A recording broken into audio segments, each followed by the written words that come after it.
नमस्कार मित्रांनो. तर मित्रांनो कसे आहात? तर मित्रांनो दिवसाची सुरुवात आज आपण वर्कआउटने केली. पहाटे शेतामध्ये वर्कआउट करून आलो. आता बघा शेतात येऊन नारळ पाणी काढले. नारळ पाणी म्हणलं सकाळ सकाळ नारळ पाणी प्याव आणि गुरांना वैरण बिरण आणावं. आणि तुम्ही बघू शकता मित्रांनो किती मोठा नारळ आहे. जर तुम्ही हाच नारळ इंदापूरला वगैरे सिटीत घ्यायचं म्हणलं 70-80 रुपये लागतात.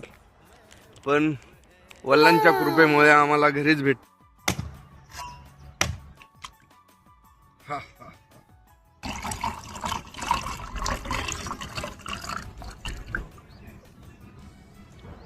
सकाळ सकाळ नॅचरल पॉवर